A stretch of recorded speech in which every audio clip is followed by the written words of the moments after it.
Hello! How is it going, everybody? Welcome. I'm Rezi Orenji, y'all's favorite music-loving, yarn-spinning, virtual cat boy, back with yet another music talk stream. It is Monday. Oh, yeah, I usually stream on Sundays, but this weekend's just been so hectic. I had to take a Monday this time. Oh my gosh! But it is Monday, August 4th, and I hope y'all are having a fantastic start to the week. This weekend is just back to front hectic for me. After I got off work on Friday, there was I had tickets to both King Gizzard and the Lizard Wizard concerts at Forest Hill Stadium this weekend, and it was so fun. Oh my god! Like the first night, they were playing with an orchestra, like as part of their whole recent tour, where they're playing like their latest like symphonic rock album, Phantom Island, back to front. And I got to, bear witness to that, and it was so fucking great. Like, especially like the set where they had like all the classics, all the classic Gizzard songs that they gave orchestral arrangements. Like they played The River, they played Dragon, they played Crumbling Castle, and that shit sounded so fucking. It was absolute cinema. Oh my god. And then the next day, I went to the second King Gizzard. Well, I got to go on a bit of a date beforehand, which was nice and stuff. Might see her again at some point. But after that, I went to go to the second King Gizzard concert. Well, I went to a meetup beforehand at this one place in Queens, and it was super cool. Like they had like an art exhibit of like King Gizzard art from the past decade or so, or past decade plus, just like of like various flyers made, tour posters, concert posters, images from music videos. They had storyboards, and it was just like so fascinating to see this stuff preserved in a museum format. I hope they hold on to that. I hope they archive it well, and I hope wherever it ends up, hopefully the Rock and Roll Hall of Fame at some point, fingers crossed. I hope wherever it ends up, they take a damn good care of it. So there was that, and the second concert was fucking phenomenal. I really shouldn't spoil. I really shouldn't give my thoughts on these concerts too in depth. I want to eventually make another King Gizzard video, like sort of updating, I guess, for the historic record where King Gizzard is in terms of like being live performers and all that. So I'll hold on to my thoughts, but suffice it to say, it was another fantastic show. And then just yesterday, I with one of my IRL bands, we locked out an entire like studio rehearsal space for like a day, and we just went in there. We tracked drums, guitar, bass for a few tracks with the intention of either releasing singles or an EP, and had a lot of fun with it. But it was a lot of work, and suffice it to say, I didn't really get much of an opportunity to do work for this channel. Now, I have been putting some work into the third Glam Metal Deep Dive script, and that's still coming along. I'm still listening to music from 1990 because of it, and you might see on the thumbnail, I've been spinning Poison's Flesh and Blood, and it's got a few tracks for what it's worth, but I don't know. The whole 1990s glam aesthetic is still it's still shining through, and it is ugly. But with all that being said, I guess we can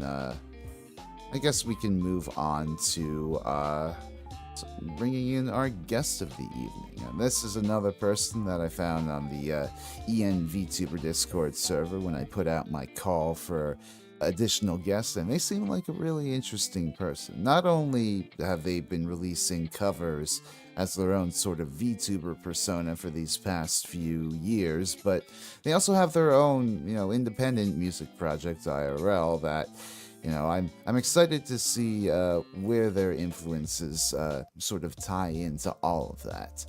So then, Uh, would you all join me in welcoming Gene Winsten? Gene, welcome to the program. Hello. Hello. Hi, everyone. Glad to have you, man. Now, before we Thank you. officially start, it's a clarifying question. What exactly is your VTuber avatar? Because, like, I know people like to have the whole sort of horns on the side of the head thing, and you can either be a demon or a tiefling or Yeah, I'd like to say tiefling. Oh, okay. That's cool. Yeah, he's like a little tiefling half-elf guy. I dig it.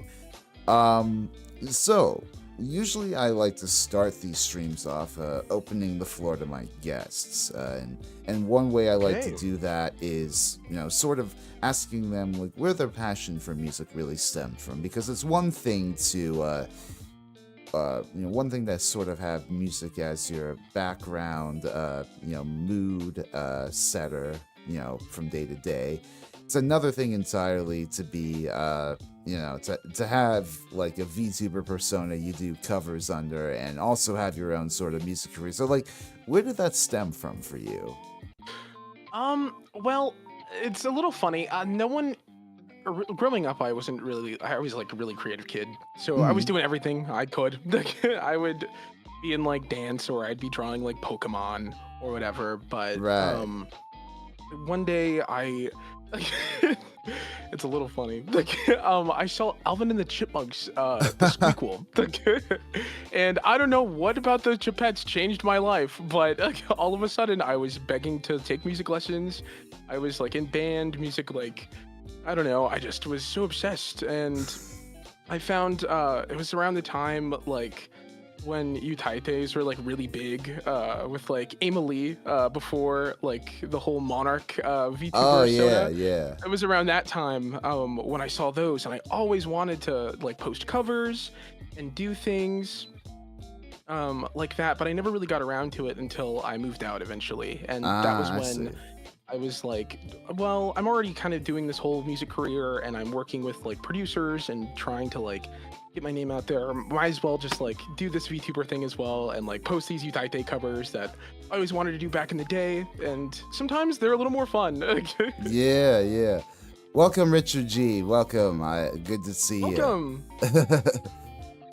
Well, Gene, you might be the first person I've talked to on this program to have their spark of inspiration be the goddamn chipmunks. But I don't know what to tell you, bro. I appreciate it. It's honesty. we our the inspirations some can come from the darndest places. Like what was it? My whole spark for really getting into music was the Rock Band Guitar Hero games. Ooh. I was obsessed with, not just 5-fret guitar or whatever, and I'm still kind of playing that to this day. But nice. I also got into drumming through that, and like really discovered that I had a knack for rhythm, and from there I sort of, I joined like band and jazz band in high school. I took lessons, locally for rock drumming. And then when I went to college, I fully immersed myself in doing like the jazz drumming. I was in big band. I was in jazz improv groups. I took jazz lessons, and here I am now. I like to think that I've had a I don't know, pretty well-rounded education musically, and it all stemmed from from doing some very basic drumming in those Rock Band games. Nice. I respect you for it. I can't drum. I have no rhythm sometimes. It's so bad. You play the guitar though. I do. Okay. I play the guitar. Well, all right. Confession, honesty hour. I'm really bad at playing guitar. I cannot tell you any chords. I can tell you like G, but a lot of the time it's just me trying to figure out. It's like hours of okay, this kind of works, I guess. we'll do this, Honestly, and then I write it into a song. honestly, as long as you know enough to support what you want to do, I think that's fine enough. Like, I mean, God, I've tried myself, learning to play real guitar like 3 different times, and each time, I don't know, it was either I didn't have the time or I didn't have the motivation to properly sit down and learn how to pluck out like individual notes and scales and all that. Like, especially like the whole notion of like having to train your like pick hand to like pick out the individual strings, that has Oh always been yeah. a that has always been a roadblock for me. I I don't use a pick, especially on my electric, and it pisses so many people off. I mean, there are advantages to using your hand. Like There are. I do a lot of like plucking stuff. yeah, if you eventually got into it, you could learn how to finger pick, and that'd be like that is a super cool acoustic technique. But I'll evolve. yeah, but I don't know. I've never really I guess clicked with tonal instruments because learning scales is a very I don't know, it can be a very intimidating business. I remember taking jazz theory one semester in college, and like a big aspect of those classes was like independently of your own time going out and like rehearsing like all the scales that you learned about in class. And I remember I was taking marimba lessons at the time, so I would go down to the marimba room and just try to flunk out all of these like different modal scales and like shifting shifting flats and sharps and all that. It was crazy stuff. That's funny. I don't know That's if you could I don't know if you could ask me now to replicate any of that, especially since I haven't touched the marimba in ages. Oh yeah, no. To me with saxophone, like I feel like I can play it, but also don't ask me anything about it because I don't remember a single thing. Mm. Wanted to learn how to play guitar too. It's complicated. I couldn't get into it. I did have an Ibanez Geo when I first started and kept it in my room for years. Oh, I had I don't know where it is now. I think it might be with my dad. I had a Randy Rhoads Flying V Jackson that I think my dad bought for me when I wanted to learn guitar the first time, and I feel so bad that I kind of put it down because it probably cost him a pretty penny to get that, but it was Oh it was no! it was a lovely instrument. If I ever picked up guitar again, I would love to learn that. I have another guitar that my mom got for me some time ago. It's like a red Telecaster. If I were to learn guitar in the future, I would want to learn on that. I really do love Telecasters in terms of like their ergonomics, their design. It's really easy to sit down with one and pluck things out. Nice. My favorite, the hollow bodies or like semi-hollow bodies. Chef's kiss. Mm. R.I.P. Randy Rhoads, indeed. And now he and Ozzy are reunited in heaven, making some fantastic music. So true. Let's see. So kind of along those lines, I guess, I'm curious to know, like, which instruments or production techniques would you learn if you had the spare time?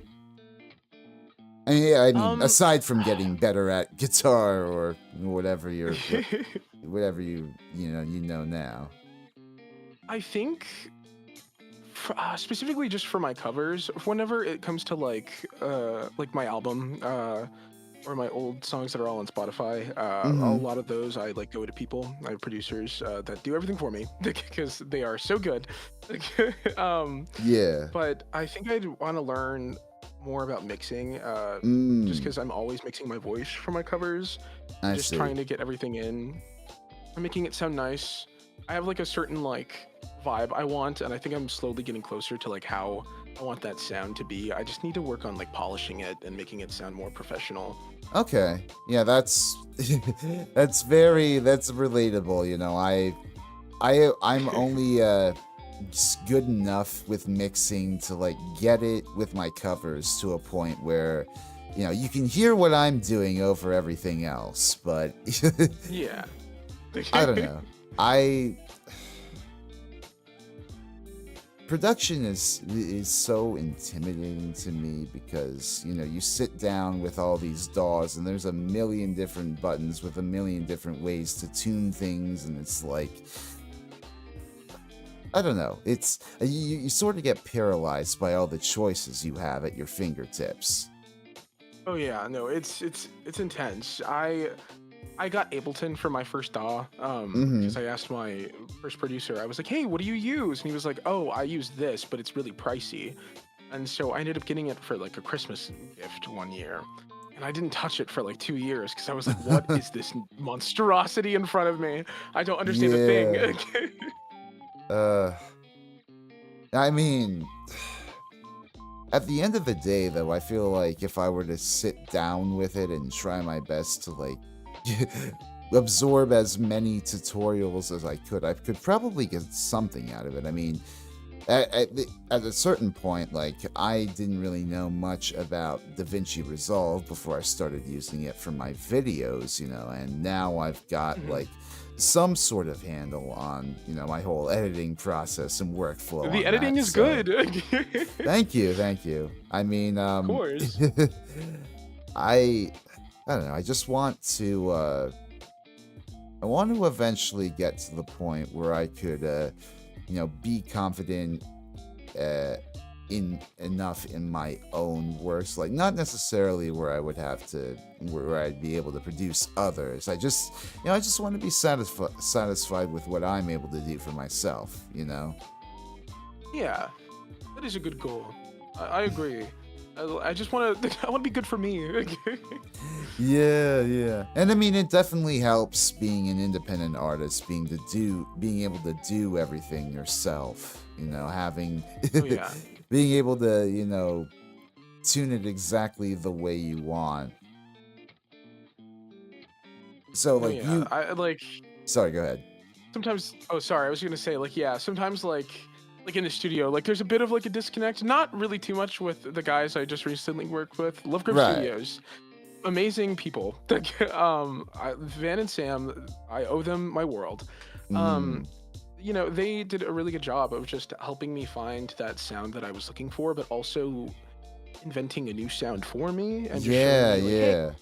like welcome into this world. Like I want to be able to like get to that point where I can like just discover something new or help someone else discover something new that they didn't know that they needed or Yeah. wanted I would say the from best their music. producers, I would say the best producers are the ones that show you what you didn't know you wanted, right? You know, being able Yeah. to to pull like from your mind like the sort of influences you have and refigure them in a way that you you had no idea, you know, sounded good before. No, yeah, it's really like just cool to witness and like happen to you. Like, it Mhm. Yeah, was yeah. just really good Mhm. time. Yeah. So, speaking, I guess, a bit more specifically about like the covers and you know the stuff that you've recorded in the past, you know, you have a few you have a few covers so far on your YouTube channel to date. Yes. You mentioned they're like largely Utaite covers, is that right? I guess, like not really anymore.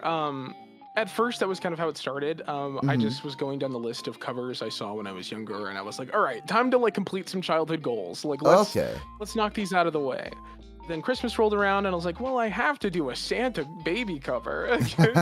And now it's just kind of becoming more so just music I'm interested in. Like currently I'm Yeah. working on K-pop Demon Hunters Golden. Oh yeah. Um, No, I noticed that you are yet another guest I've had on here in the past few weeks that has fallen head over heels for the K-pop Demon Hunters brain rot. Oh, it has taken over so bad. You people watching the VOD and in the chat, you don't have the perspective that I do, but on Discord, Gene has a banner and a profile picture from that movie. Yeah, it's the scene where Jinu's running and he goes hee hee hee.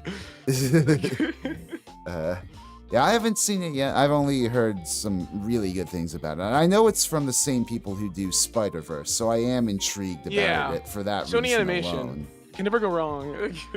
Yeah, absolutely. Well, you've probably heard it plenty of times, but I recommend.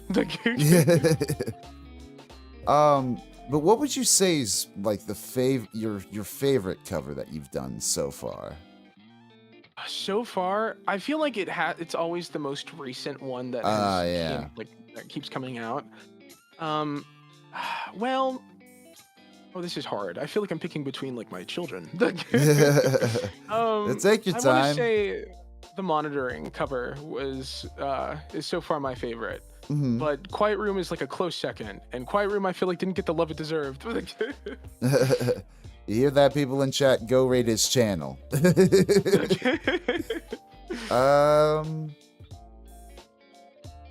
the sorry, 27 monitoring cover.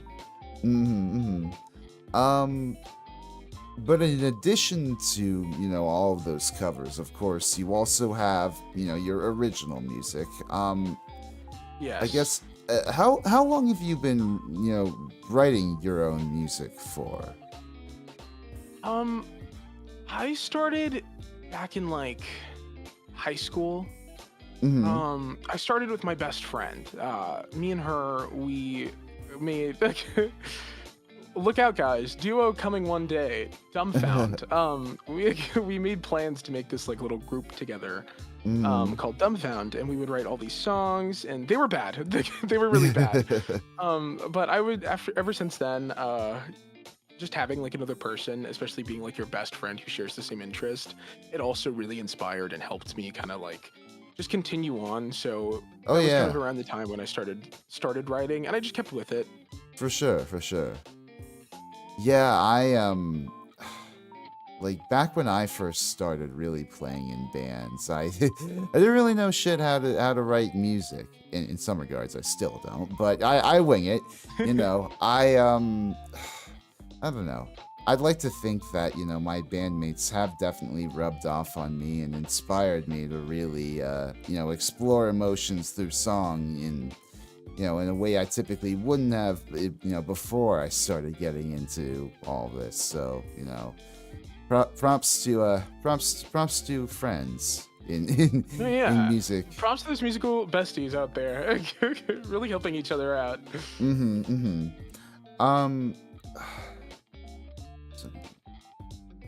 How would you say you've evolved as a songwriter over time? Because you've released a few different things over the years, like singles, EPs. Definitely just like my voice, my writing. I've evolved so much. I think back to my old writing and I just it's always like, why? I don't know. I feel like my writing has evolved, and my ability to just be creative, because I feel like I definitely got kind of stuck in a mindset of like, no, I only need to make like songs like in this structure, this way, like this type, because this is what I like, this is all I know.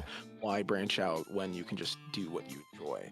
But branching out is how you find new things, and I started like figuring out other different genres, and I started just being a sponge and soaking everything up as much as I could. And now I feel like I've just evolved in a way where I'm able to write more about how I'm feeling and better vocabulary. That's good.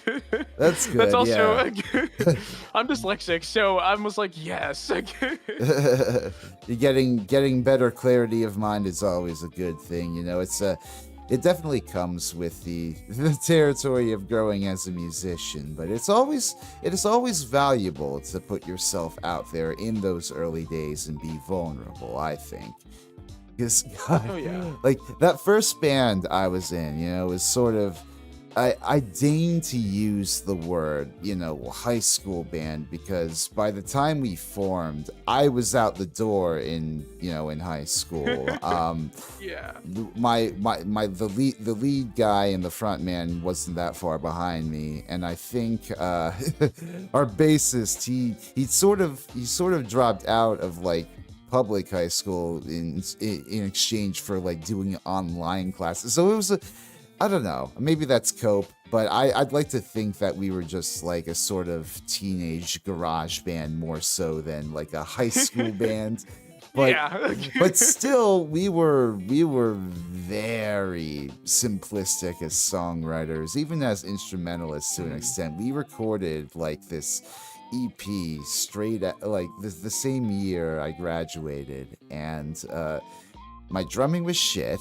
The production was absolute ass. We recorded the thing. I think it was in mono, but we didn't have because we didn't have like a cable or a setup or whatever to record stereo. And so instead to compensate for that, we slapped a bunch of reverb on top of it and used that and panned that to the left and right as like the stereo. So like there was and that's without getting into the fucking basic songwriting on the album too. And that's called innovation. it was very it's a very fun album to revisit, but it is a very nakedly teenage one too. Yeah. But then, it's like charming in its own ways.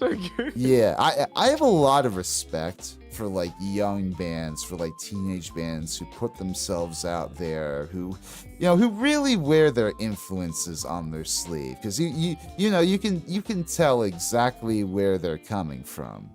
There's this one band actually that I've been looking into recently for my glam metal deep dive series called Trickster. They formed like super young. Like their members were like 12, 13 years old when they first got together, and they played for a few years on like the New Jersey club circuit until they got a record deal basically when they were like 19, 20, and it was like these kids like coming up there and imitating like Bon Jovi, Skid Row, like all these sort of super popular bands of the day, and putting their own spin on it. But I mean, obviously you can only be so original when you're that young. Oh yeah. I didn't like understand like the hype of like going to a concert as well, like in like seeing a band until like I got older, just because I wasn't 21 yet. So like I was like, no, I can't see all these bands. And my first ever concert, it was crazy. Oh, this is what I've been missing. This is like, it was awesome. What concerts have you gone out to see? Unfortunately, very few. Technically, my first concert I ever went to was like a Jason Aldean concert when I was like 10 with my mom. And I was like sitting down in the grass the entire time. But I like to clarify, I like to declare my first concert was a free range concert. It was so cool. Like they just came out. I was looking up like indie folk bands like near me or whatever. I see. In the city that I was in, and it just so happened that they just released an album, and so I asked my coworker that I like just met because I just got the job. I was like, "Do you want to go to a concert with me?" And we saw Free Range, and now this band has definitely been a big influence, especially in like some of like how we recorded some of the songs on the album. Right. I've never heard of them before. I'll have to check them out at some point. Really good. What else? Do you have any fun memories from that concert or any other concert you've been to? Other concerts I've been to. Oh, actually, yeah. For a birthday trip, me and my best friend, we were just out drinking, and we happened to come across this like bar that was having a show that night, and so we ended up getting in, and we watched Pet Mammoth, and it was a lot more rock, a lot more like tense stuff, and it was really fun. It was cool. I was thrown into a mosh pit on accident. There's a video of me like smiling and jumping around, and then you see that I get pushed into this crowd, and I realize where I am, and I disappear. My God. And I'm like holding a beer, and I'm like, uh-oh, guys, I think something's wrong. Yeah, it's scary to be up there way in the front of a concert and, you know, fear that you could get sucked into a mosh at any moment like that. I was like, all right, guys, like, see you later. It was awesome knowing you. This was an awesome experience. I think I'm gonna die in here. Gene has superior music taste. Welcome, Langley. Is Langley a friend of yours? That is the bestie.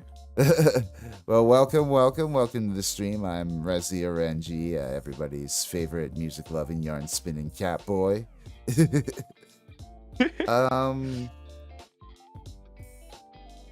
I guess I get going off of your taste. You know, you sent me a list of like some of your favorite songs or artists beforehand. You know. And I noticed, you know, you had quite a lot of love for singer-songwriter music on there. Yeah. What's the history? What's the history there? Never give me the ox. I really don't know. I think it started when I first heard Phoebe Bridgers. Okay. I was like just moved out on my own, like going to college. I was like in the middle of nowhere, like in Kansas, like all like sad. My like college like blocked Discord for some reason, so I couldn't talk to any of my friends. And I found Phoebe Bridgers, and so I would just listen to her nonstop. And then that kind of like split into a bunch of other tastes. I listened to Dodie a lot when I was younger, around like that like ukulele like YouTuber, the singer era in like 2016. And yeah, ever since then, it just kind of bled into like just that singer-songwriter. I like that like emotion, and I really love the lyrics and just how it's just so honest. It like maybe sometimes a little too honest. Yeah, I will say I will say I'm not, you know, the biggest up on, you know, my singer-songwriter knowledge outside of like I want to say the 70s, like, you know, 60s, 70s. Obviously, you had a lot of fucking great people out there like Joni Mitchell and what's his face? The guy who did Fire and Rain. Oh, wait. James Taylor? James Taylor, that's the guy. Yeah, you had a lot of fucking incredible artists like Carole King. Like 70s had a lot of cool people, you know, who were solo producers speaking the musical language of their time, and it all sounded fantastic. Which is what I'm kind of curious to know, like, what do the modern singer-songwriters sound like? Are they very indie folk? Are they more like indie rock? Are they more like what is their vibe? I feel like you nailed it, like with those two. I feel like that indie folk, like just sad girl with guitar. I see. Let me tell you, like, it's just grab a guitar. Let me tell you about the worst day I had and why and how it made me feel, but also I would do it again. It's just, I don't know. I think it's I feel like the style in writing for like the modern stuff is very like literal. Like, yeah, you broke up with me, I was sad, but like I'm okay with that, I guess. Like just kind of things like that, just very like straight. Like this is what literally happened, and I kind of like it because then they switch it into a metaphor like right after, and I think it's so fun. It kind of reminds me in a sense. I don't know if you're familiar with Courtney Barnett at all. She's like an Australian sort of, I guess. I think they call it dole rock over there, you know, very sort of salt of the earth, like lower class, you know, talking about experiences in their life. I don't know too much about Courtney Barnett. I've only heard a few of her songs, but like it definitely sounds like a very similar vibe to that. Okay, nice. Well, I'll have to check her out then. Boygenius. You Yes. see, I'm curious. I'm curious about like Phoebe Bridgers and like Dawkins and who's the other person in Boygenius? Phoebe Bridgers, Lucy Dacus, and Julian Baker. Dacus, yeah, and Three Julian queens. Baker. The I assume boys. it's just, more of, the sort of music they wrote in their solo careers, but just them together and harmonizing and all that. Yeah, it's a little bit. With boygenius, they came out with an EP a long time ago. Right.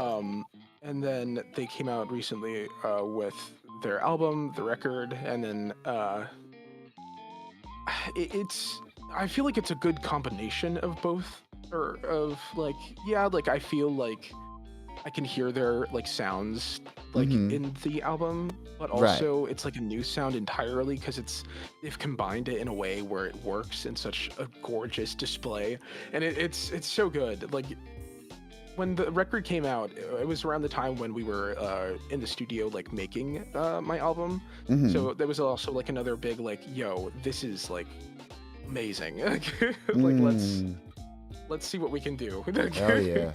We need more gorgeous music out there driven by harmonies and acoustic guitars again. Like we used to have so much of that fucking music back in the 60s and 70s with like Crosby, Stills, Nash and America, and there's something lacking there. A trio is always so good. A trio is always amazing. Yeah, absolutely. Absolutely.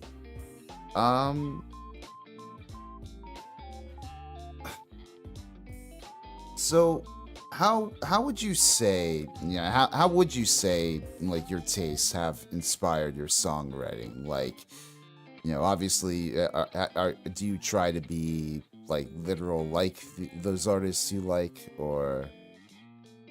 I think in the beginning I really did try to do that. I'm really glad that I stopped because I learned like, what am I doing? I need to lock in. I need to stand up. But now I've learned to I treat it like I treat my art, like whenever I do my art studies. Like I just try to just observe and really take in like the intent behind what they're doing, right? And then I just apply it somehow and like see, oh, maybe I can do this with when I do this. Like I can let me instead of like writing a song by starting with guitar, let me like go to my DAW and like find like some other like random noise and just start with that. Or I'll do the lyrics today first and I'll just sit on it for later. But I think that's kind of how the tastes now affect me. I try to just like really take in the inspiration now and not the whole idea. Yeah, for sure. Like take the vibe of whatever you're listening to, but put your own spin on it. Yeah, like figure out why I like it and then say, oh, okay, well, what can I do that is that or more? I admire that. Let's see. How do you continue discovering new artists these days? Are you a big streaming guy, or? Lately, there was like a good solid minute where I wasn't really listening to a lot of music or writing. I was like in a slump, so I wasn't really doing anything musically. But lately, since I've just been going to the gym constantly, that's all I've been really doing is just listening to music. So that's just kind of been how I've been discovering artists. It's been a very different vibe change now. The music I've been starting to listen to lately has been a lot more like dance, like house music. Oh, cool. Troye Sivan, or like K-pop, like a lot of like upbeat, like I'm ready to just go get it all done. Yeah. That stuff is really, I guess, motivational in a gym setting. I've been really bad recently with with going to the gym. Usually when I go on the cardio, I like to queue up a video or whatever to watch on there. But then afterwards, I'll still keep watching it. Like I don't listen to music at the gym nearly as much as before. I just sort of have my YouTube videos going in the background now, and it's like, oh, it's fun. It's fun to watch a video essay in full, but I'm kind of not being an efficient music critic by not listening to stuff in the gym, you know? No, it's fine though. It's fine. Whatever you need to get through it. Because every Thursday I'm on the I'm on the treadmill watching Dan Dan. Okay. Oh yeah, yeah.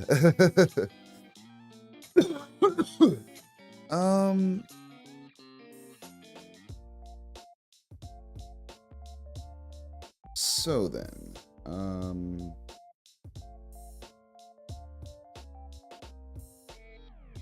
I guess kind of along the lines of boygenius, have you ever had the desire to, start a music project with another set of, like, VTubers? Yes, actually, that was the plan with my golden cover, but unfortunately, it hasn't taken the bait. But yeah, I think I would always want to do some kind of like, not even just with VTubers, just with Right. any like singer out there, any sort of kind of like music content I would love to collab on or do some kind of project of some sort. I just think it's so cool. Yeah. And it's so fun. Like kind of going back to what we were talking about earlier, like when you have like a friend or just another person like interested or like that is the same amount of like obsessed with like the thing that you are, it's nice, and you two just can bounce off each other the whole time. Yeah. But yeah, it would be so fun. I have like ideas and I have like stuff planned. I just a lot of the things is just also finding those people. Absolutely. I mean, I've wanted for a while to, like, if I had, logistically speaking, if I had the ability to do so, I'd love to form a VTuber band, but it's just, there's so much involved when it comes to, like, working around people's schedules, working around, the distance, virtually, you're never going to rehearse as a unit. It's... There's like, always... I see the vision. I get you. Yeah. You just always have to find the people that like would like just dedicate the same amount that you would. Absolutely, yeah. There's so much that goes into properly pushing a group of VTuber musicians. Like, I don't even know if that's technically been outside of an agency setting, at least, because I don't know if you'd count like fuck, what are those Hololive gens that have recently debuted with like the more singer oriented? You know what I'm talking about? Okay, confession, I know nothing about Hololive. As a VTuber, that is fair. I know zero about Hololive. Honestly, that's fair. The more VTubing evolves and grows as a medium beyond, the agencies that started it, the more we're gonna have people in the fandom who couldn't really care less about agency VTubers. So I get you there. It's just so much. There's so much like to take in. I'm always like asking my friends. I'm like, what does this mean? Devis, like, yes. I think that's the gen. Oh, okay. Yeah. Admittedly, I haven't really been following Hololive that much myself since I want to say Indonesia Gen 2, but yeah, no. Otherwise, Regloss and Flowglow. Yeah, I think that's okay. That's what I'm thinking of. Yeah, I haven't followed Hololive in forever. Like, I'm more of a Niji person in terms of, but even then, it's only like I have a select number of people I watch. I don't really make it a point to keep track of like the newer gens. It's like, yeah, I have found my spot in the VTuber community right now in terms of being a fan. And I'm good to rest in that for right now. That's good. I felt like I found that spot, and then like device okay. Stuff happened. What did you say?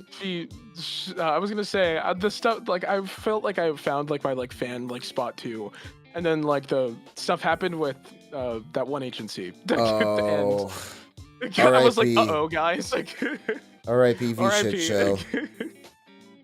RIP shit show. It was good while it lasted, I think. No. It's Oh okay. well, at least Mickey Mouse they rises again. at least they all keep their fucking IPs. No, yeah. Thank God. Oh my goodness. Yeah, there have been too many agencies in the VTubing sphere that have collapsed in the past few years, where unfortunately that was not the case. Oh, I know. Tying this somehow into like what we were talking about before, like just finding those like people, like if the agencies are having a hard time, like, yeah, it's definitely, I can see why it's so difficult to like put those together as like an indie. Yeah. Because like, it's definitely a you know, lot.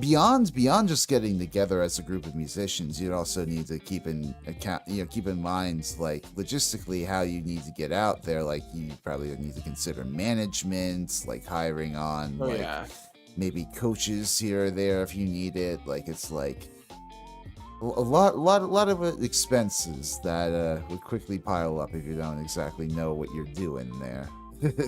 Oh yeah, it's mortifying. Yeah.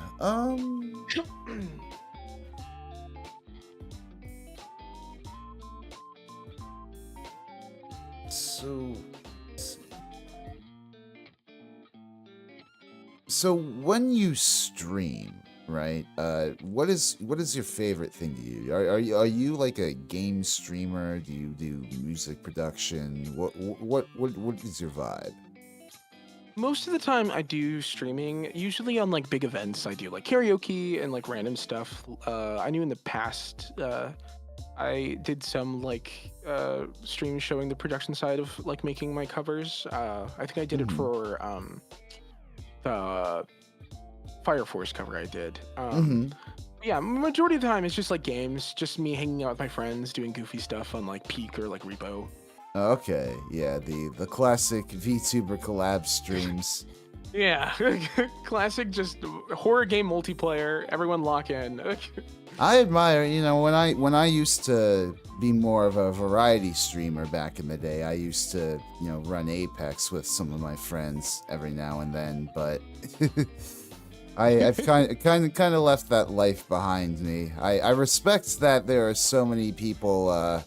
So many devs out there nowadays creating games specifically for, you know, these sorts of chaotic collab streams.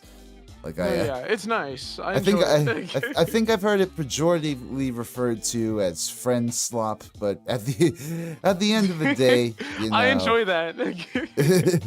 At the end of the day, you know, it's your bonding time, and you get to choose the game. So true. So true. What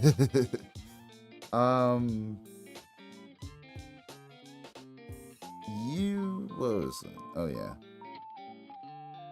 Do you have a particular like favorite video game OST? Oh yeah. Well, yeah. Wait. Yes, the Breath of the Wild and I'm gonna do two. Breath of the Wild and the Tears of the Kingdom. Like OSTs. Like, oh. Chef's kiss. Every single time I hear that little like tune of like the opening scene, or like even just like the first trailer that was released for Breath of the Wild, that whole like music that was used for it, it was just so intense and so good. Yeah, I love a good orchestra. It's just the thing with Breath of the Wild. I understand the minimalism of it all, with it being, you know, accompanying the fucking destroyed Hyrule, but like, I feel like they could have used that orchestra a lot more. You know, Tears of the Kingdom's OST in that regard, I'm a lot more satisfied with, because, you know, they do the same sort of impressionistic, you know, stings here or there, but like, it gives it a lot more color when you got the orchestra doing that. I agree. I do agree with you with that. So I would probably put Tears of the Kingdom like at the top. Yeah. Just because I do find myself using, like, whenever I'm like on stream or whatever, I usually do find myself pulling up like songs from like there. Yeah. Like, all the Ganon like themes. Oh, it's so good. The further that I get from like the like Tears of the Kingdom, the more I realize, the game definitely has flaws. It's not like the perfect sequel that I thought it would be, but the music is for sure an upgrade, in my opinion. Oh yeah, another good game OST, in my opinion, would also be like Undertale. I was an Undertale Oh kid. yeah. That shit had me by like my neck.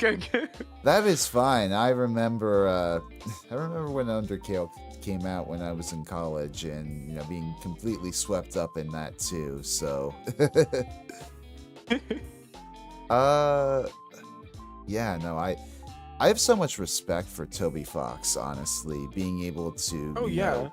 solo program, compose, script write, basically make the game from scratch, save for a few people he has here and there helping him. But like, when you listen It's to crazy. when you listen to an OST like Undertale, and you hear like how interwoven like all the musical themes are, it's that's the Oh sort yeah, of no. that's absolute cinema to me.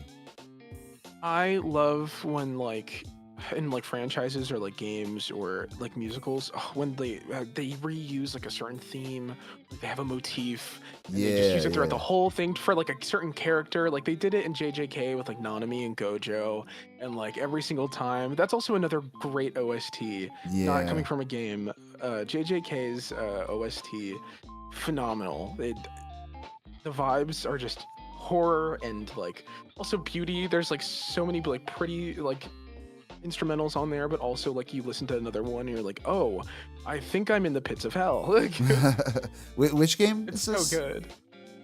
No, not a game. From the anime. Oh, anime. Jujutsu Kaisen. Oh, It's yeah. it's great. It's honestly so good. I can't say that I've watched Jujutsu.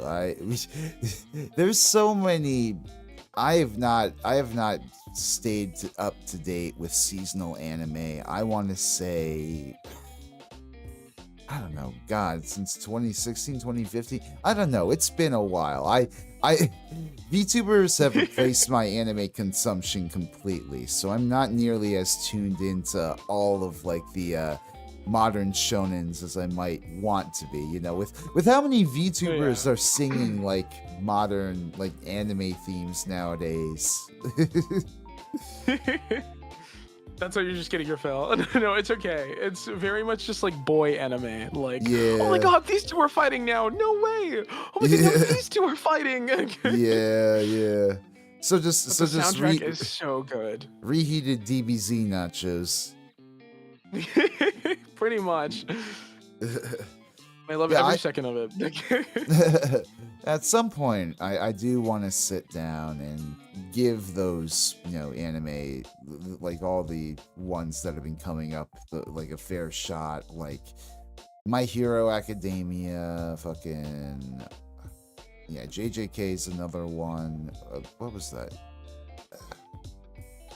Something Slayer, Demon Slayer, Goblin Demon Slayer, Slayer. Demon The Slayer. movie's coming out. Yeah. That's another good soundtrack. Yeah, I need to. I should watch some anime, but at a certain point, I'm worried about how much that's gonna pull me away from like all the commitments I already have with listening to music, and you see my struggle. No, yeah, you're busy. You're on the clock. Yeah. Although Maybe I watching am, these cartoons. Just kidding. though I am going to an anime con in a few weeks, so I'm looking forward Ooh. to that. That's exciting. Yeah.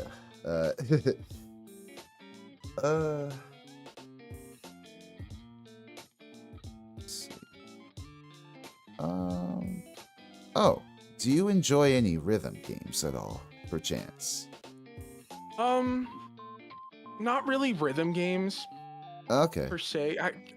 Well, I guess so. I was a really big fan of Friday Night Funkin'. Oh, okay. Um, Like I really like those like tile like games or like Hmm. DDR style like Yeah, stuff. yeah. But other than that, I don't really play a lot of rhythm games because Did I'm you? really bad at them. Mm. Have you ever gotten the chance to play DDR in an arcade with like the cabinets and all that? Yes, Oh, yes, it was awesome. I love doing that. I remember back in the day, what back in my day when I near the mall where I lived, they had like their own specific arcade setup with DDR in there, and I remember going in there a few times and just trying to jam out on never on any of the expert difficulties, of course, but No, of course not. kid me enjoyed that DDR. I even had fucking DDR Mario mix for the GameCube at one point, Oh, and dude, that that's was awesome. that was a fun game. At least That's a flex. at least for childhood me. I don't know if I were to revisit now how much I would enjoy it. Oh my gosh, yeah, no, I had the same experience with DDR. Like the mall that in like a small town I used to Mhm. live in was like they had barely nothing in it, but they had the skee ball machine, a couple other like they had like Guitar Hero, and then they had Oh yeah. Oh my the god. DDR machine, and every single day we're like, Mom, please, I have to go play DDR. Oh my god, those Guitar Hero arcade machines. I've ranted about this on on these streams before, but like those controllers suck They ass to suck play ass. with. Like I understand you need to make them, hard enough to withstand abuse from people who are trying to like reenact Pete Townsend on the guitar, but like it feels so awkward and stiff to play, and I don't even know if it's like I don't even know if the video is fully synced up with the audio, and it's like that's how they get you. That's how they eat your quarters. That's how they, yeah, no, that's really how they get you, Brett. That's funny. Let's see. I feel like we're really blazing through these questions here.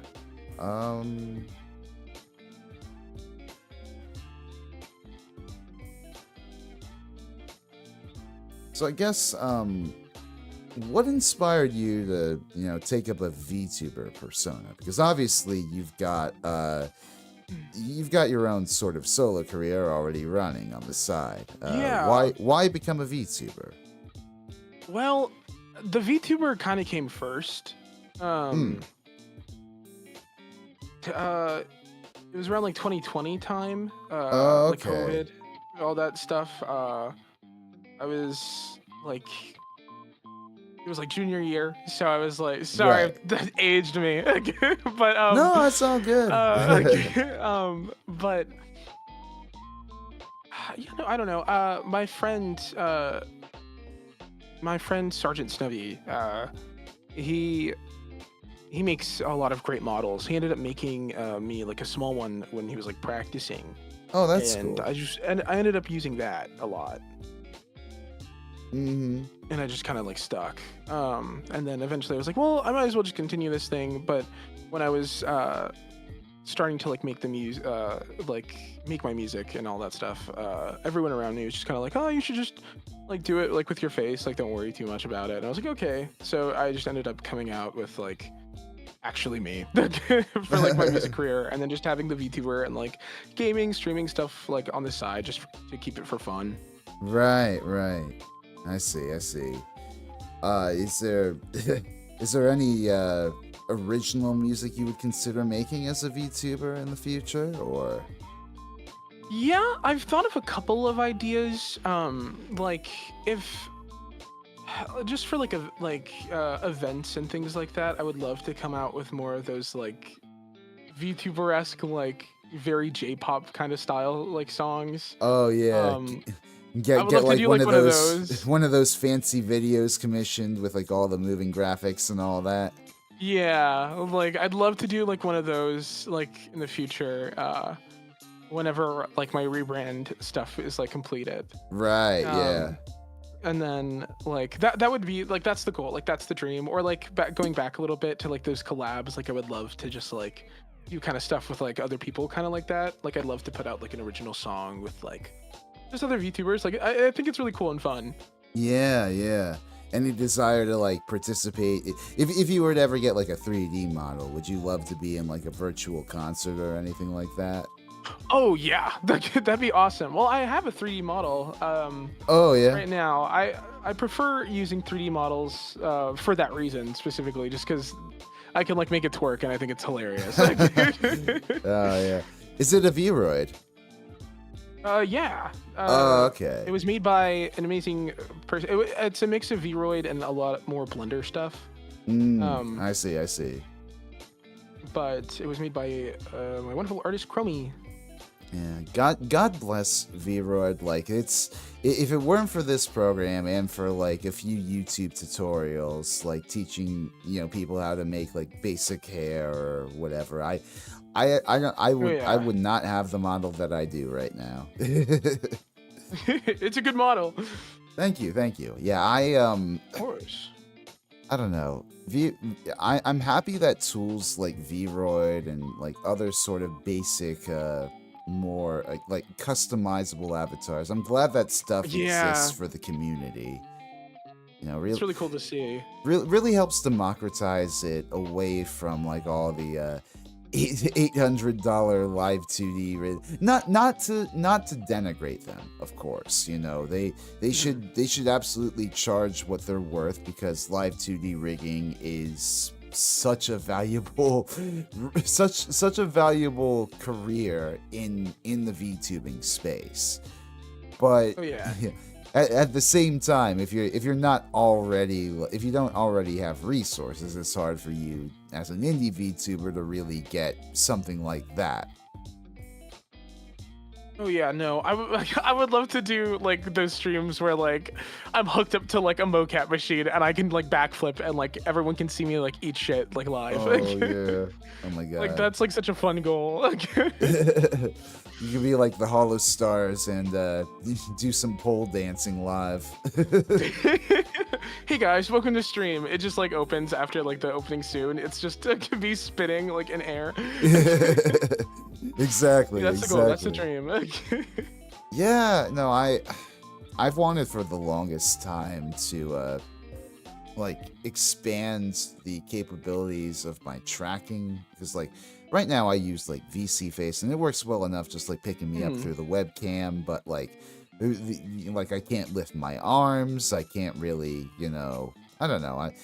I can only move, I only have so much in terms of like my range of motions, and I'd love to eventually get like some sort of hand tracker or something to make it possible for me to be a bit more expressive. I recommend Vneon and using like VTube's. I think it was. What do I use? Vneon and like VTube Studio. Vneon? On my. Yeah, Vneon. It's like it's like a little indie thing that people have put on, but I love it. You can get all like the special like toggles, like all like you can like have your model thrown, like have things thrown at you, like get like water thrown in your face for like hydrations. You can also put in animations, and that's how like whenever raiders like join now, I like start twerking. I see. I'll have to look into that a bit. Yeah. Yeah, I don't know. I tend to I like to think that I'm pretty creative with what I have already. I mean, I use I have a specific green screen scene in OBS that I like to really fiddle around with in my videos nowadays. But it would definitely help to have to have an additional I don't know. I'm kind of a guy that likes to talk with his hands sometimes, so having something like that might be fun. No, yeah, I agree. I'm definitely like, this entire time I've been like talking to you, I've been like, oh yeah, and like throwing my hands around. I feel that.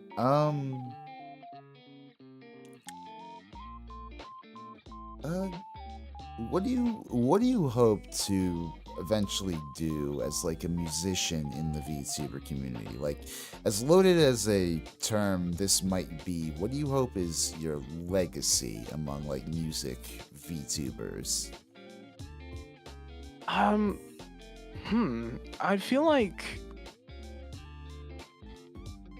I feel like the goal is for a VTuber like doing music.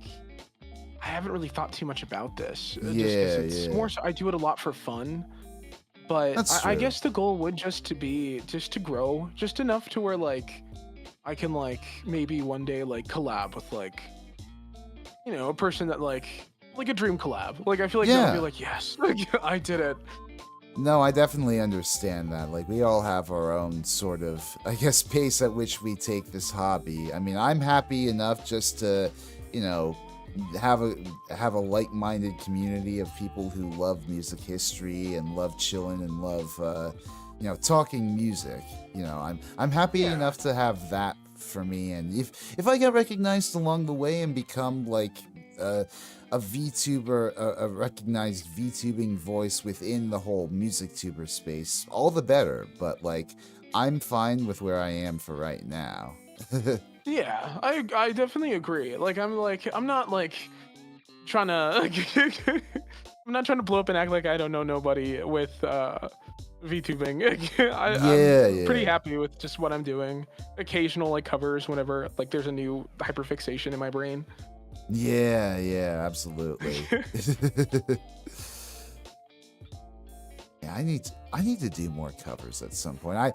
I've defaulted kind of where I only really do new covers now whenever I need to like hype up a video release cycle, but Okay. but I No, don't that's know. smart. That's smart. But there are a lot of other bands that I'd love to like do something for at some point. I don't know if I'd like do a vocal cover or a drum cover or what, but like I don't know. There are a lot more songs that I'd love to, put my spin on at a certain point. That is very cool. That is very sick. Mhm. I Yeah, I feel like my goals with like my like I guess like my what do they call it? Flesh tuber? My flesh tuber career and my VTuber career are very different. Yeah. Um like with my music career, like just as me, like I'm very much like I want to go, like don't Right, stop, like yeah. keep working, keep writing, like if you have a moment to breathe, you can write down this phrase, like. Right. But yeah, no, the VTuber one, it's very much just like nonchalant. Like I'm okay, like with whatever. I just like doing it sometimes because Absolutely. it's just fun. Good time. Yeah. I definitely get that. I guess speaking of getting big enough where you have like a dream goal or a collab fulfilled, like what sort of dream goals and collabs do you have as a VTuber? Like, who would you want to work with? As a VTuber, I would love to like. I'd love to. I'd love to do a cover with like the old Utaites that I listen to. Oh Like yeah. Reichi. Reichi is still like uploads to this day, and I would love to do a song with Reichi. Like Hmm. whether it be an original or a cover, like that is like if that ever happened, like I'd be starstruck. I'd be like, oh my gosh. I know you mentioned Amelie. Do you want to do something? Oh Would you do yes, something with with her? Monarch, the Queen. No, like, I mean, yeah, no, of course, I would love to do like a song or a cover with Amelie. I Mm. feel like that would be like such a huge like dream come true, especially since like Reichi and Amelie were like the very first two, or like Oh Judy yeah. Phonic was like another one, or Will Stetson. That's another like dream collab that I would like Oh, I be see. blown away of if it ever came and fell into my lap. Mm. I there are entire worlds that people live in that you're not aware. To be honest, I was never that up on the whole Utaite scene or Vocaloid for that matter. Like that was a complete part of weebdom that sort of passed me by in terms of the whole, Oh I yeah, guess. no.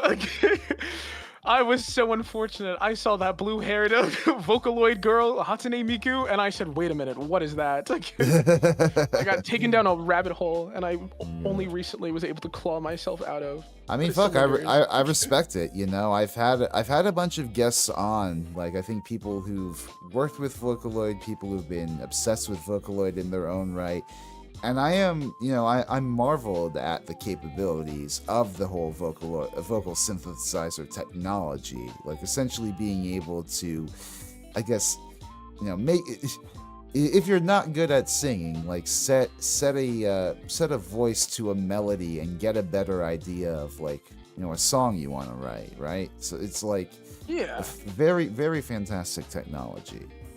like I think it's so cool. And, like all Mm, the different like voice packs that are just constantly being made. Like I think it's so sick. yeah, absolutely, absolutely. Uh, uh. Have you met a lot of cool people in the VTubing scene since you started? Like, what friends in the scene are you? I don't know. Are you really fortunate to have met? I'm gonna be honest. I don't like. I think you're the only, like the first like random collab I've like done. Ah, shit. A lot of like like a lot of my friends I've known before, or like Okay. I wouldn't say I met them through VTubing. I guess one of them would maybe be like Atomic Bun VT, but I knew Okay. Ellie like way before I was like doing like VTubing and things like That's fair. that. Of that nature, like more like I guess seriously now. Um, in quotations, like Yeah. again, talking with my hands. That hand tracker would really be awesome. Yeah. Yeah.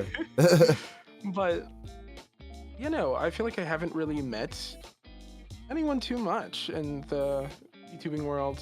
I've mostly just been sticking it out with the same like gang I've been hanging with since day one. Mm-hmm. Yeah. I mean, I will say, if you ever do want to, form something like a musical project with a VTuber, there's plenty of fantastic music tubers out there in the VTubing space that are, always trying to do something or itch for collabs with other people. I've interviewed quite a few of them, so. I believe it. Guys, I'm looking. uh, Yeah, no. so we've mentioned it a few times. You have a new album out recently on Spotify, right? Yes, I do. 19 to Pedway. How I guess how did that come together? Like you've been releasing stuff like singles and whatnot for years up till now. What was the process like doing an album? Well, it was kind of the same, a little different. Majority of the time, like I wrote all of the songs by myself. Hmm. First, just with my guitar. It was around the time I moved out of like I just like got my first apartment. Actually, Yeah. just kidding. To kind of go back a little bit, my roommate that I moved in with, I actually did meet her because of VTubing, Mm. but kind of not really. More so just content creation. But I guess that's a person that definitely like changed.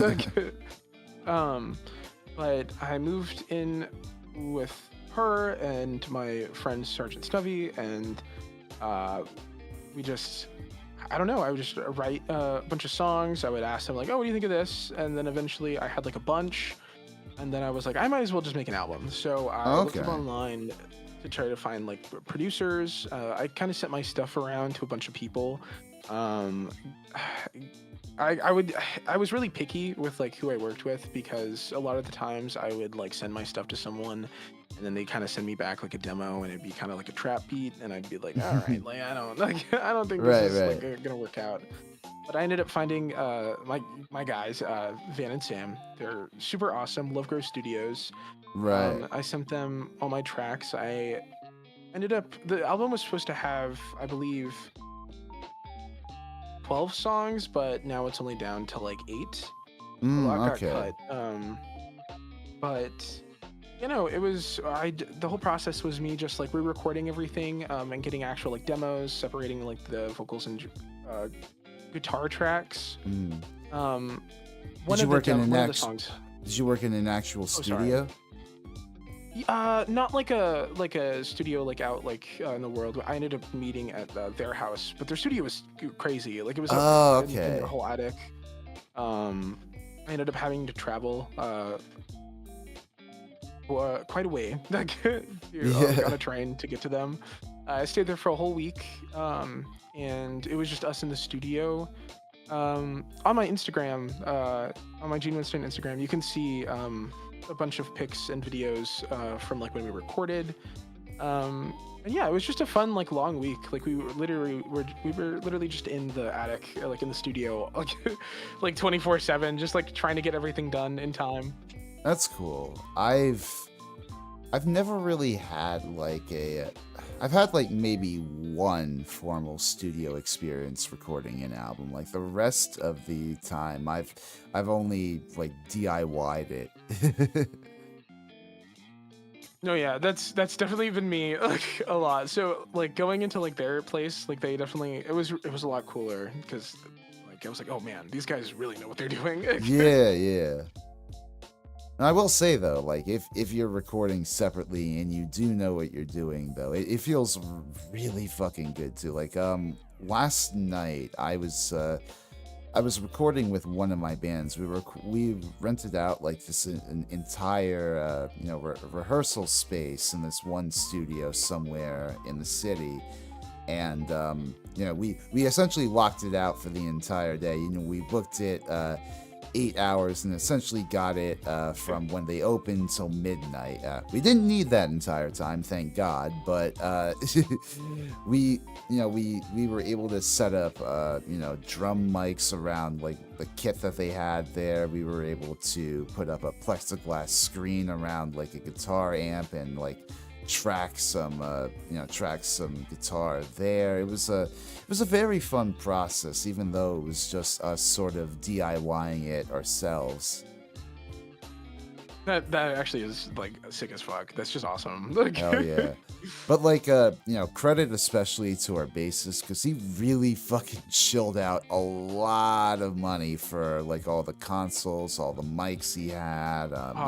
Dude. It was he really poured out a lot of stops.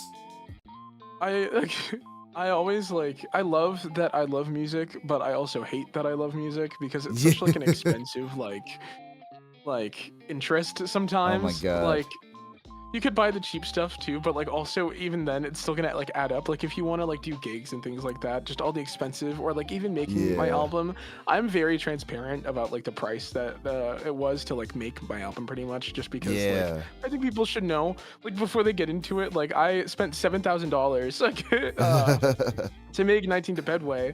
I'm like, hey guys, just to let you know, like this stuff like it's fun, but also think about it logically as a career as well. I mean, 7,000 is a decent penny more than what we spent, and it was only like for us it was like 600 for the room, split between 4 people. It was $150 per person. So I mean, hopefully we don't need to drop anything really more than that, and we can roughly mix it out ourselves. But oh yeah, no yeah. You're definitely going better than me. Hey, I mean,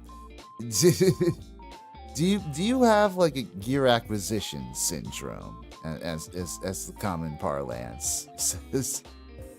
I'm sorry. Gear acquisition syndrome, basically, loving to buy like additional gear or guitars or like pedals or whatever as they pop up, and you're like, ooh, I gotta buy that. Oh my gosh, actually, thank God, no. Like I literally like all my money goes to like just the people that like I pay to help me make my music whenever it's like going on Spotify. Like a Shure microphone that I've had for like eons. I have a small little Focusrite interface, and I have like 2 cables, like XLR cables for my guitar. I have no pedals. I have not once bought a pedal, and I'm just afraid there's so many. It could very easily become an addiction there. One of the members of my other band, he's got like gear acquisition something syndrome, something fierce. Like he has a gigantic pedal board. He has so many guitars. He's got like mandolins, mandocellos, different, different stringed non-guitar instruments, and it's like he's always trolling Facebook Marketplace. It's funny. That is funny. But those are the good friends to also have. Low key. Yeah, yeah. It's like, hey guys, don't worry, I got it covered. I actually own 5 of these, and then everyone looks over and like they're $1,000 a Oh my god. Yeah, no, that is true. I am fortunate to be friends with people who have, a bunch of equipment. That bassist for one, but then also the guitarist in the band that was recording yesterday. He brought like 4 different guitars with him, and like they all had their own particular sound and punch that contributed to each track. And that's why they're the real ones. Yeah, this is why I'm a drummer. This is why I'm a percussionist. Like I have not bought like a single thing for my drum kit. I want to say, well, outside of new heads or whatever. I haven't bought like a new piece, like a cymbal or whatever, in ages. Oh my gosh, I need to start upgrading some of my equipment. I think it's time. Now that I'm like gaining more knowledge and like I've like been in it a couple of years, I'm like, okay, no, I can do this. No, honestly, I need to go out and replace something too. I've had a cracked hi-hat cymbal for a few years now, and I don't know if it's gotten in the way as much as it has like in the past year or so. I think it's getting to the point now where it really doesn't sound like a closed hi-hat when you close it. I don't know. I need to stop playing with faulty equipment. My guitar string broke and I have to go get like a new one. I don't have any more. Yeah. Like my nylon strings, but it was only like the E, so I'm like, well, I don't technically need it if I play in this tuning. Yeah. So I mean, hey, what was it? The B-52's guitarist. I don't know if he still plays this way, but he used to have it where like he played with the bottom 2 and like the top 2 strings of his guitar, and like the middle 2 were like completely missing. So like, it's a style of play. I wouldn't call mine a style. I would call mine just lazy. But that's awesome. I'm just not that cool.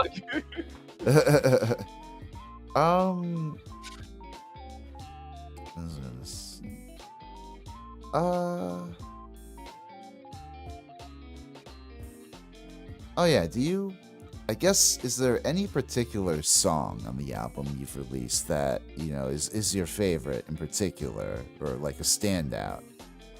Asking me to pick from my babies again.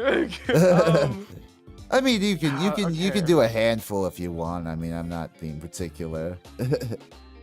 I want to say probably Catacombs, because it feels like the most me now. Because a lot of this, I listened back to this album and like it only really just came out recently, Right. just like March of this year. But like I wrote it all in like 2023. Like it was Okay. recorded in 2024, came out 2025. So like it doesn't really feel like me anymore. Right. But Catacombs, since it was like the last song, I wrote it on a lunch break. Oh. And like I like wrote down the hook for it like in my notebook when I was eating like a Subway sandwich like at my job. And that one, I think that one's just my favorite. Just how like random it is, and like how there's not really like a clear structure, and how it just kind of like starts going off into that sick rhythm at the end. It was my favorite. God bless the boys for like doing that cool rhythm at the end.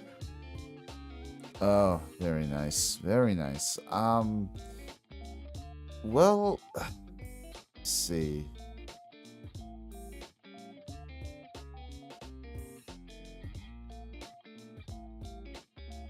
We're just about at the end of the questions that I've prepared here.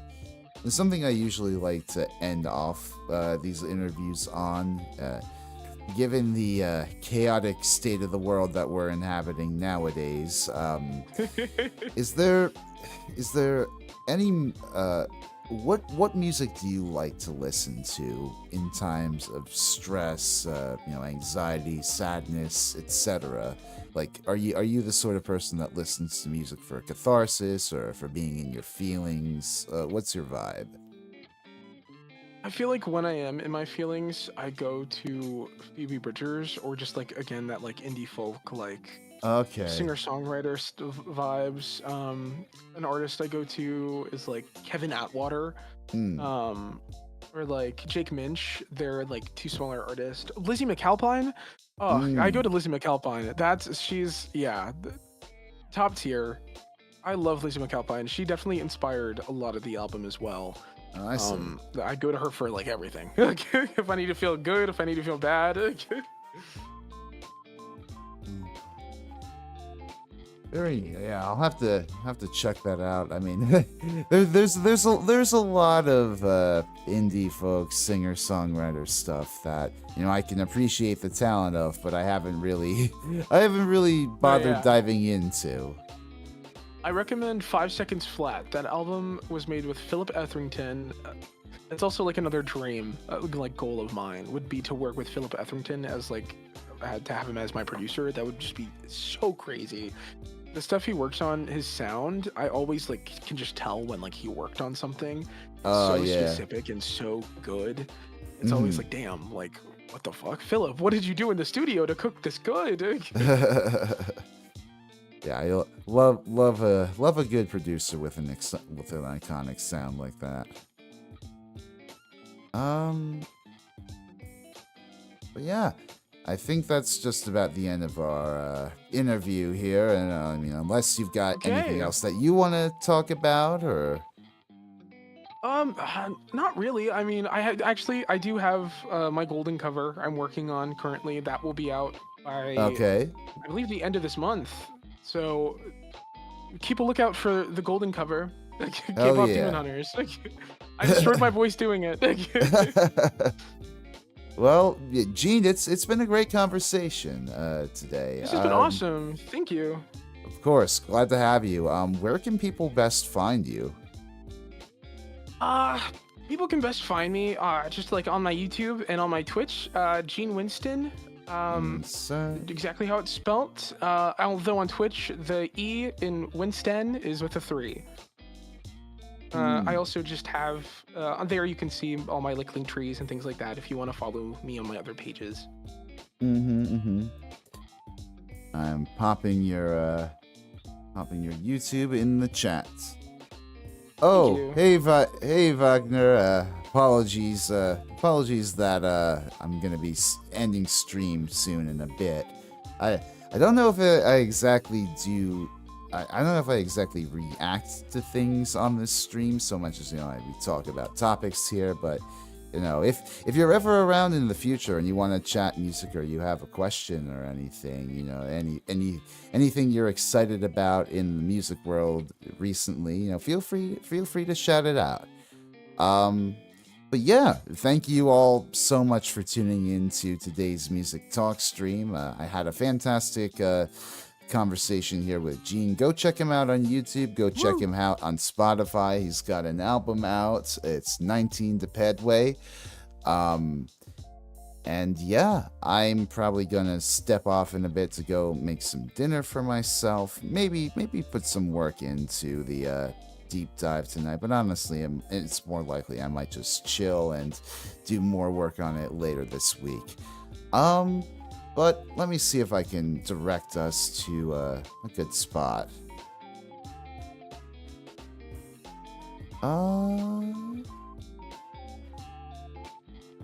You know what?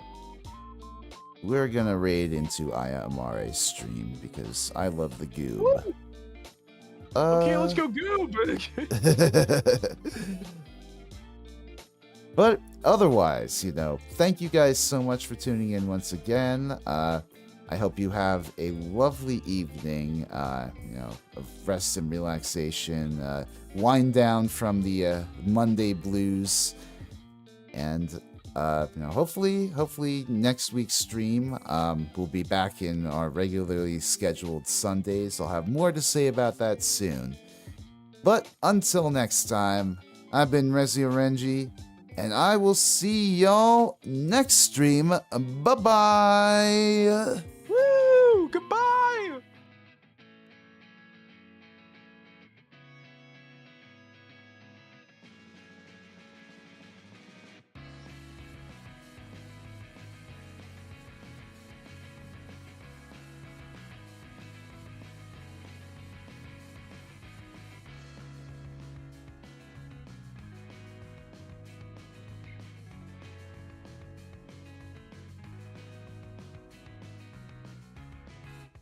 Minutes, why should I give a shit? You know?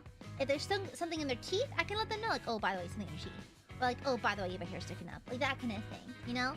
Like, generally speaking, if it's not easy to fix at the moment, why judge them about it? You know? Yeah. Yeah. And so even then, it's like, who's right to read someone to filth for no reason? You know? Yeah.